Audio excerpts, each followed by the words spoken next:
సంధ్యా theatre ఘటనలో పోలీసులు Allu అర్జున్ను arrest చేశారు. కానీ శుక్రవారం సాయంత్రం హైకోర్టు బన్నీకి మధ్యంతర బెయిల్ మంజూరు చేసింది. కానీ బెయిల్ కాపీ సరిగ్గా లేదని, టైంకి అందలేదని చెంచల్గూడ జైలు అధికారులు శనివారం ఉదయం విడుదల చేశారు. జైలు నుంచి నేరుగా బన్నీ తన గీతా ఆర్ట్స్ కార్యాలయానికి వెళ్ళాడు. అక్కడి నుంచి ఇంటికి వెళ్ళాడు. అక్కడ మీడియాతో మాట్లాడాడు. నాకేం కాలేదు, క్షేమంగానే ఉన్నా. చట్టాన్ని, న్యాయాన్ని గౌరవిస్తాను. వారికి సహకరిస్తా. బాధిత కుటుంబానికి ప్రగాఢ సానుభూతి. ఆ ఘటన మాకు తెలియకుండా జరిగింది. అయినా అది దురదృష్టకరం. గత 20 ఏళ్లుగా సంధ్యా థియేటర్కు వెళ్తున్నా. కానీ ఈసారి ఇలా జరగటం దురదృష్టకరం. ఏం చేసినా కూడా వారికి జరిగిన నష్టాన్ని పూడ్చలేం. కానీ ఏ సాయం కావాలన్నా తోడుగా ఉంటా. నాకు అండగా నిలిచిన, సపోర్ట్ ఇచ్చిన ప్రతి ఒక్కరికి థ్యాంక్స్. కేసు గురించి నేనేమీ మాట్లాడలేను. అది చట్టం చూసుకుంటోంది.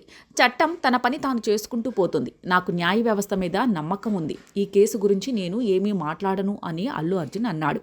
అల్లు అర్జున్ కోసం ఫ్యామిలీ అంతా గుమ్మం మధ్య ఎదురు చూస్తూ ఉన్నారు.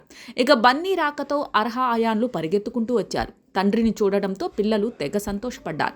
పిల్లల్ని చూసి బన్నీ భావోద్వేగానికి గురయ్యాడు. తన పాపను ఎత్తుకుని బన్నీ ముద్దాడాడు. అయాన్ను దగ్గరకు తీసుకున్నాడు. ఇక భార్య స్నేహారెడ్డిని హత్తుకుని ఎమోషనల్ అయ్యాడు. ఇక బన్నీని కుటుంబ సభ్యులు పరామర్శించారు. ఇంటి గుమ్మం వద్దే ఇలా గుమ్మడికాయతో దిష్టి కూడా తీయించారు. మొత్తానికి బన్నీ మాత్రం చాలా తెలివిగా మీడియా ముందు మాట్లాడాడు. కేసు గురించి ఎక్కడ మాట్లాడకుండా చట్ట, న్యాయ వ్యవస్థల మీద నమ్మకం ఉంది. కేసు గురించి ఏమీ మాట్లాడను, మాట్లాడకూడదు అంటూ చెప్పేసి వెళ్ళిపోయాడు.